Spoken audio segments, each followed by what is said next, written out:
keep your imposter syndrome close to you, but transform it into humility and humbleness and recognition that, wow, it's a big deal that I'm in this position and leading all these people. I'm going to always stay humble about that.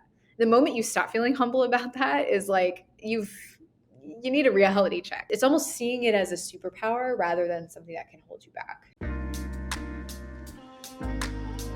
Hello, stereotype breakers, and welcome to yet another episode of the Meaningful Conversations podcast.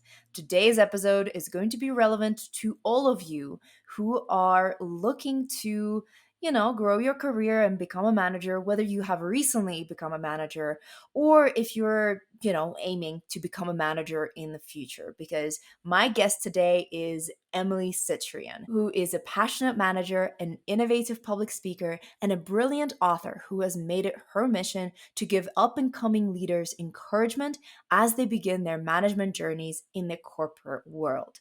Her book, Make Me the Boss, was published just in January this year, and it is amazing. It's on my Kindle, and I'm reading through it, and I love it, and I encourage you to get it as well, especially if you are a new manager or a new manager to be. If you can say that, yes, you can say that. I said it, so you can say that. The link to her book will be in the description, and you can also follow Emily on social media in there as well. But now, without further ado, let's dive into our conversation with Emily. Hi, Emily. How are you doing? I'm doing so well. It's so fun to see you after a couple years where we've been, Instagram friends. It's fun to kind of come full circle and get to connect with you again. Absolutely, absolutely. And you mentioned that about networking and how, things just happen sometimes, and life is wonderful and unpredictable and beautiful, and I'm so excited that you now have a book, Make Me the Boss, for new managers, millennial managers. I kind of can't believe it myself. Sometimes I'll Google it and I'm like, did I dream that? Did I actually write a book? And it's there. But thank you. It was really a passion project over the past few years. I felt like there was a big gap in the type of training and support that first time managers were getting, particularly millennials in the corporate world today. Mm-hmm. So I just thought, you know what, I'm going to just write the book that they need. So that was really my motivation. And it's out there and people are reading it, and it still blows my mind every time. It's definitely a need in the market. I honestly, now that I'm starting to manage a team, I have been looking for resources myself, and I've been asking all of these questions myself. And, like I'm building my own company. So it's like, how do I build those structures and how do I build those things? There's so many questions and not enough answers. So thank you for filling that space that we needed, filling it with resources and tips and guidance, because we all needed that. So let's dive straight into the topic, essentially. In your opinion, and I know we have just discussed this over an Instagram live, and whoever is watching this or listening to this can also watch that or listen to that. I will leave a link to it in the description. But what are the main pillars of a managerial role in your opinion? What functions do most managers have and need to do right in order to be successful, in their own work and setting up their teams to be successful? So I've been thinking about this for many years, and my opinion has evolved in more recent history because of the world that we're facing. And so I actually think it's harder to be a good manager now than it was even a few years ago. Managers are a really special group of people that have the weight of the world on their shoulders and enormous amount of accountability and responsibility to their teams, to their companies, to their own communities, to themselves. It is not easy to do. But a really good manager's, or just a good manager in general, has part of their hardwiring in their brain that gives them that dopamine hit at a slightly different time. And the litmus test that people can use to determine, is this right for me? Is this something I would enjoy? Is, do you foundationally get more of a feeling of success or satisfaction when somebody that you've helped or coached goes on to have a win versus you yourself having that win? And both things are really good, right? But I think managers just are fundamentally wired a little differently in that the other people's successes around you just give you more of that joy at the end of the day. So that's a really kind of fundamental one. Other things that make really good managers are the ability to communicate thoughtfully and intentionally, both with their direct reports, but also with their manager, managing up, as we call it. And notably managing sideways, managing across. So managers often stumble here, and it's managing their peers and being a good part of their new team. When you become a manager, you went from being on a team, and now, yeah, you're leading that team, but you're actually on a new team.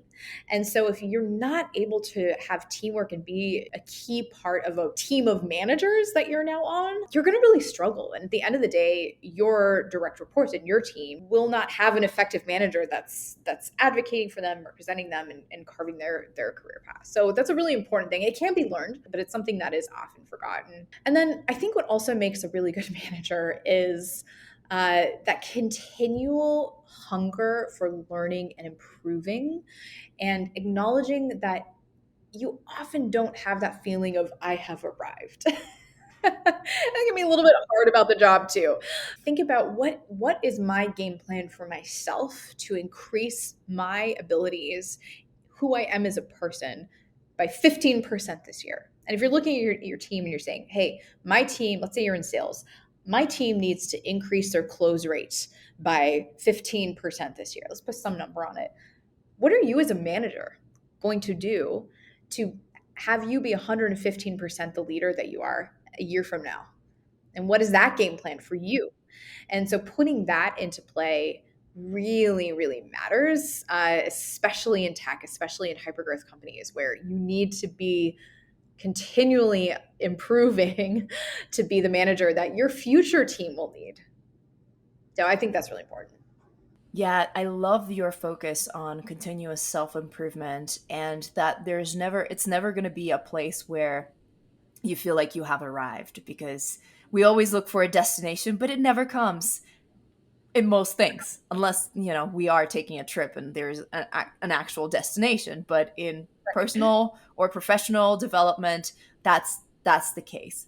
That there is no destination. It's all about the journey. So what are your tips for new managers, for people who have recently got that promotion and they're trying to settle into it, they're trying to navigate it? What would you focus on first, and how would you recommend for them to grow those skills? Day one, P0 priorities for a new manager. And this isn't often talked about, and I'm surprised that it's not, but it's the business continuity. It's the kind of boring part of the job, but new managers, always there's friction, there's pain, there's friction, there's business processes that get interrupted and then have to be repaired and restored, and you don't want to start from a place of weakness. So you've got to learn all the buttons you push and all the levers you pull that you may not be aware of and nobody's going to walk you through. For example, do you have any responsibilities at the end of each week? Is there some report that you have to send to some other person that summarizes the week? Is there an expense report sitting on your desk that you need to improve in order for your team members to get paid and reimbursed and be able to pay their rent? What happens on day one or day two or day three when somebody resigns? What do you do? How do you offboard?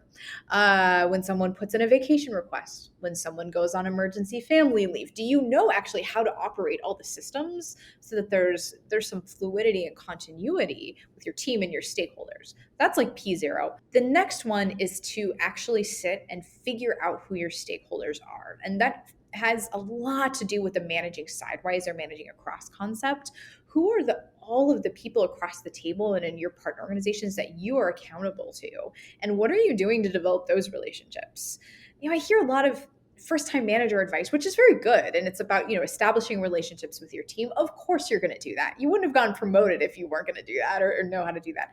But are you establishing relationships with the head of sales, the head of engineering? Who's your counterpart in recruiting? Who manages the West Coast team that you manage the East Coast team? So figure out who those people are and establishing those relationships immediately is really going to set you up for success. And then the third is I think maybe more specific to millennials because we tend to have a lot of our social lives revolve around the workplace, for better or for worse. It is what it is. You have to step back from a lot of the pre existing friendships and relationships that you built when you were an individual contributor.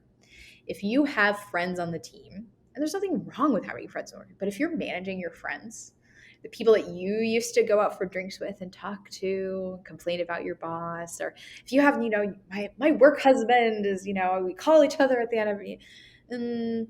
Now, as a manager, you need to become a little bit more aloof.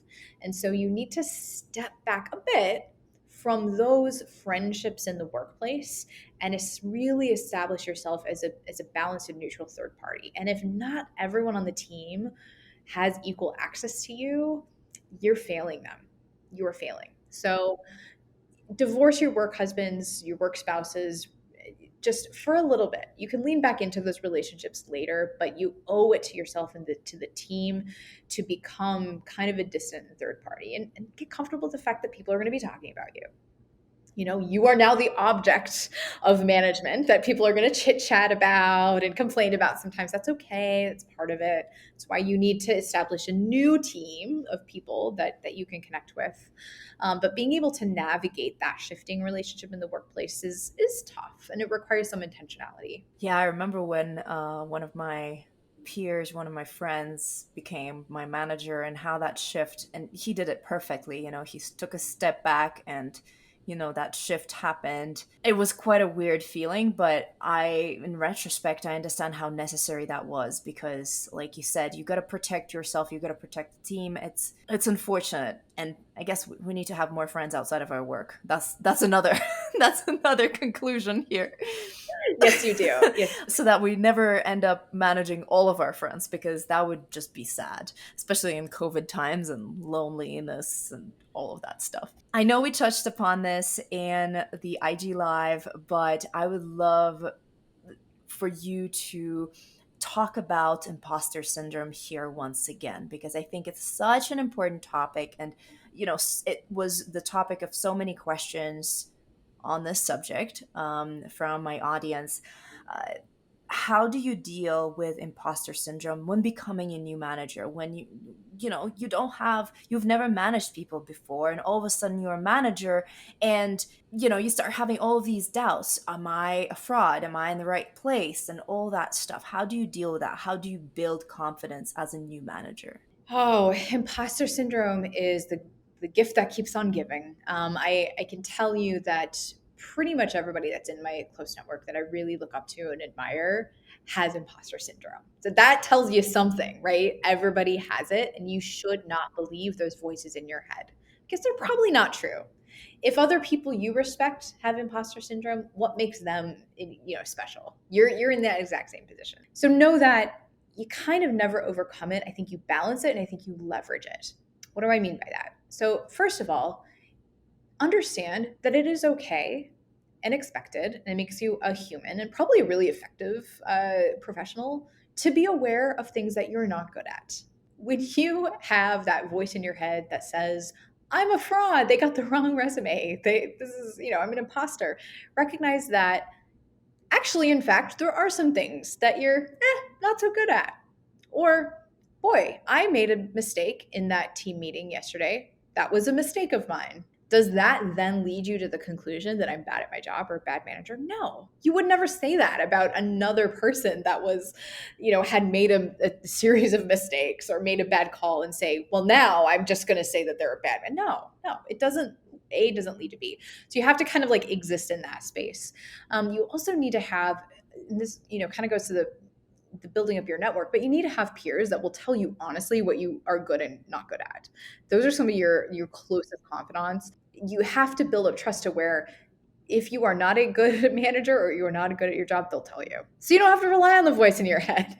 Believe that somebody that is, working with you will tell you, and believe what they say, because otherwise you wouldn't have trusted them. And then the third is almost how to leverage imposter syndrome. I think we can all agree that we've worked for bosses and for leaders that really seem to be overcompensating.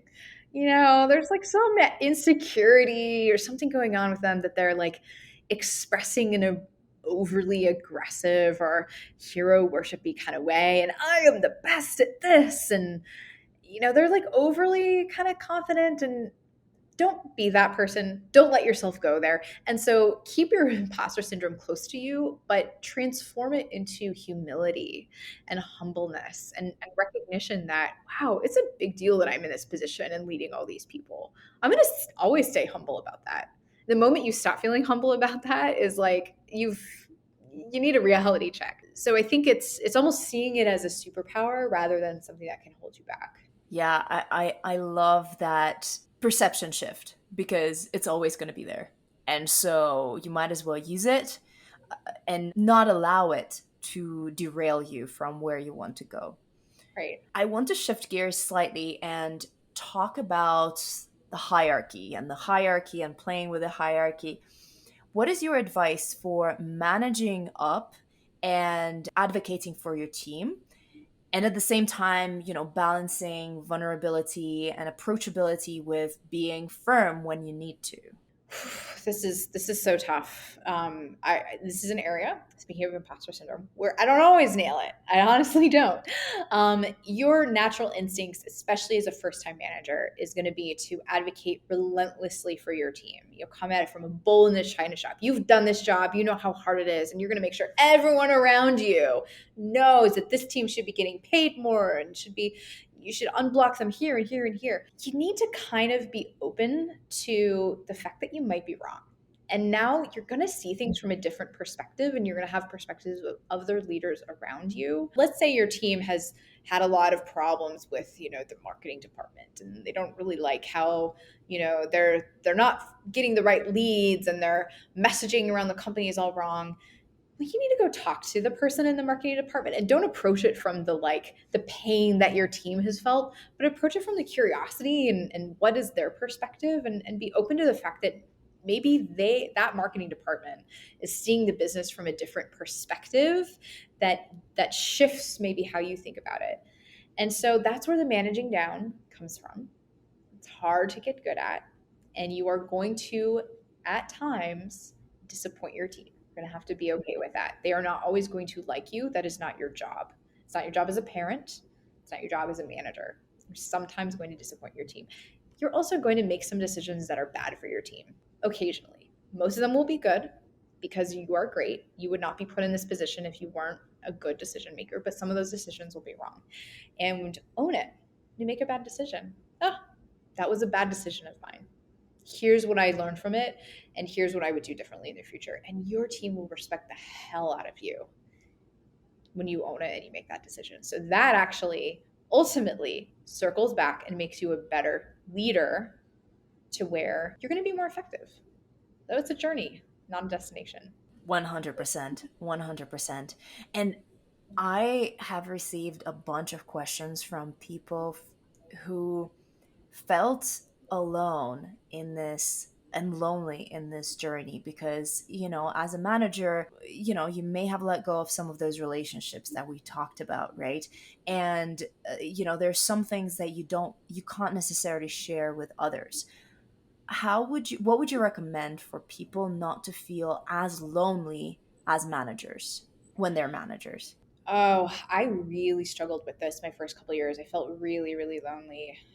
And I asked HR even, I was like, is there another new manager you can put me in contact with that I can just talk to? And they did. And actually, that was really helpful. So I do recommend doing that. It is so important to be investing your network, just like you and I are doing here, talking to each other and having that group of trusted peers that you can reach out to and lean on to make it seem and feel less alone. It is so important. If you're not actively doing it, it's not going to just naturally happen the same way it did when you're an individual contributor. So it is something that you need to carve out a plan for. How do I build a network of peers?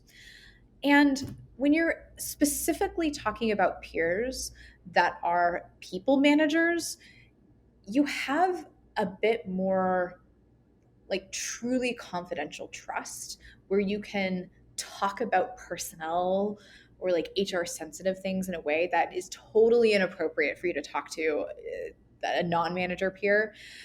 And that is some of where I've gotten some of my best advice on inter-team conflicts or weird little issues that come up that you're like, I don't know how to handle this. How would you handle it? So you really want to build peers that are also managers that you can run those things by and do the same thing and pay it forward. And that will really help you get more perspectives and a sanity check sometimes on some of the weird, yucky parts of the job. Yeah, which you can't avoid. Every job has their yucky parts, and you just have to find a job where you can live with those yucky parts, right? Where you can put up with it. That's right. And I have a whole chapter in my book called Tricky Stuff. And it's kind of like survival Mm. guide of, how do you deal with a sexual harassment complaint? Yeah, Or when the time has come to, you're going to have to let someone go. Or you have layoffs. So luckily I've it's, never experienced that, but yeah, knock on everything. It is a probably inevitable part of the business cycle, right? But a little plug for the book. I have a chapter in there called "Tricky Stuff." That is kind of that playbook for dealing with some of these more unpleasant parts, but inherent to the job of managing humans. I will leave the link, an active link to the book in the description. So for everybody who's listening, take action. There's a link in the description. So you can learn all about the tricky stuff and how to deal with that stuff from Emily in her amazing book. And I want to hear all about your experience as a manager and in particular mistakes, because I feel like mistakes teach us so much more than our successes. So what have been some of your mistakes as a new manager, and what would you do differently if you had to do it all over again?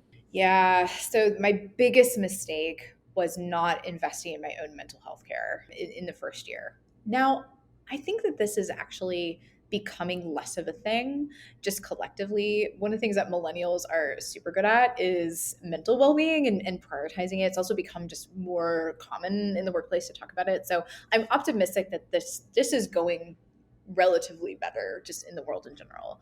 But I had a really hard time kind of sitting in negativity or sadness when really sad things were happening to people on the team. And so, I had somebody whose mom passed away. And then I had somebody whose sister passed away. Even thinking about it now, it makes me choked up. It was really hard for me to truly feel that empathy and that sadness. I'm a naturally empathetic person. I think most people managers are to some extent, but also to still be there for people that were having a really good day and were having a really good week and being kind of that cheerleader and that voice of positivity for them where they needed me to be. And learning how to do that with a mental health care professional is something I wish I had done earlier. I eventually did it. It was very helpful. I've also recently worked with a therapist when I changed jobs. It was in a really stressful situation. So it's not like you fix what's in your brain and then you're good. You got to keep going.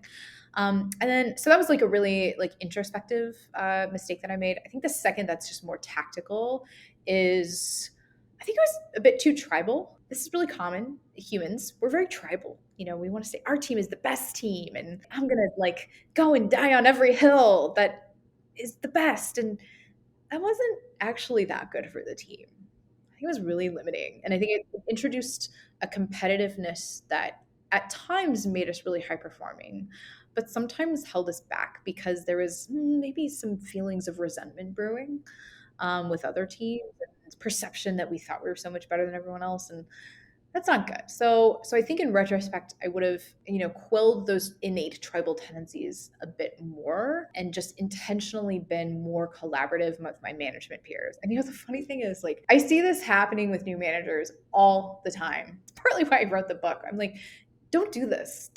Don't become like a tribal leader. It's human instinct. It's so tempting. It feels so good, but it's going to hold you back. It's going to hold the team back. I would do that differently. I've never personally done that because I've never been a manager in a different company. However, I can imagine that pits people against each other and like creates separation throughout organization, which should be working as a well-oiled team all together. But That's such a great advice. I know that a lot of people listening to this, they will be like, "Oh my god, I just realized that I'm doing that right now." Thank you, Emily. Like, I will stop right now. I will stop it before it's too late. So thank you so much for sharing that. Honestly, learning from our mistakes is so powerful, and learning from other people's mistakes is so powerful. So thank you so much for being vulnerable and sharing those. Of course, of course. My final question to you is, what is your actionable advice for, new managers or people who want to become a new manager? How do they, start that process essentially? How do they get themselves there? Oh, this is my favorite question because I believe that the world needs and is so ready for the next generation of really great people managers and leaders. And in fact, the average age of a first time manager is 30. That's young. That's the millennial generation. You know, we're bringing it. We're the avocado toast squad. We're coming in and we're taking these spots. So first of all, you are the right person. You are the right profile. You have the right type of experience. This is just the shift that is happening. So my very tactical advice is first of all, you have to let people know that you're interested. Once you formally or even informally tell your current manager or other managers that are in your team or your department that you're interested, you are now going to be under a microscope and people are going to watch you, and we're going to watch how you lead meetings. We're going to watch how you coach your peers. We're going to watch how you maybe share something that is in disagreement with another person. How do you handle conflict? How do you get involved with new hires? That is when really the behaviors in the day to day will become part of your application packet to be a manager. And the ultimate goal is you want to be the person that, imagine you were just announced as being promoted. You want a standing ovation on the team. People to say, yes, Emily is so deserving of it. You've already been basically doing the job. You want to make it so that you are the absolutely most obvious choice for that role, not just from your manager, but from the team themselves. Like everyone on the team would say, oh, yeah, like we want so and so as our next manager. So putting yourself in that position is doing a lot of unblocking. The metaphor that I will often use, which is a little bit unpleasant to think about, but it's thinking about like a clogged drain in it's like some nasty, like your get garbage disposal clogged up, or you seem kind of function, but there's like this gross unknown thing that's blocking things from really flowing well. Be the person that puts on that big rubber glove, puts on some music, says, all right, we're going to do it, and reaches down into that drain and pulls out that big, nasty, gross hairball or whatever it is that's just been clogging things. And make sure people know you did it, right? That's the second part. You got to do the thing and then make sure people know that you did it. And that sets you up really nicely to be a manager. You also will have many management light opportunities, such as doing some recruiting, getting involved with new hire onboarding. That is, a lot of companies have this mentor buddy system. You're essentially that person's manager. If you're a new hire mentor, you're not doing the HR things behind the scenes, but that'll give you a chance to kind of see if you like it, give yourself some opportunity to do coaching and feedback. Getting involved with cross-functional work streams that where you can set a direction and direct people to do things that you are telling them to do. That's what a lot of management is. And so you get a lot of those opportunities to both see if you like it, maybe you don't like it, but also to practice it in sort of a miniature way that by the time you're in that position, you're more comfortable doing those sorts of things. And I guess you get some experience and you're more sure in your skills and some of the skills that you would be using when you do become a manager and you have to juggle so many different things and relationships and just stuff. Exactly. Thank you so much. This has been incredible and so insightful, and I've started reading your book and it's wonderful, and I'm very excited that you're publishing all of your knowledge, all of your wisdom, all of your insights into this whole process, because this is a topic that we really need more information, more guidance on, especially as millennials, as we're entering this, this era of becoming managers and leaders, and just taking the business world into a new place. Thank you. Your endorsement really means a lot to me. So I super appreciate it. I've really enjoyed catching up with you. Emily, thank you so much. I told you offline, but the way you break things down into bullet points and into like visual structures has been so powerful to me. I've learned so much from our conversation, and there's just been so much knowledge that you have delivered to us. Thank you so much for your insights. If you guys are interested in following Emily's journey, again, the links to her social media will be in the description. And Make Me the Boss, the book that she has recently published, the link to it will also be in the description of this episode, so make sure you go and get it. Let me know in the comments what you thought about this episode, if you've heard of Emily's book already, or if you're reading it right now. Hey, there might be a great coincidence that you are already going through it. And, the biggest learnings from this, the biggest takeaways from this conversation. I'm super curious to see what resonated with you the most and what you have learned from our conversation with Emily today. Thank you for being here. Make sure you subscribe to this channel, to this podcast, depending on which platform you are consuming this content on. And of course, let's be friends on other social media. You can find us as Stereotype Breakers. Have a wonderful time today you're currently experiencing. Bye.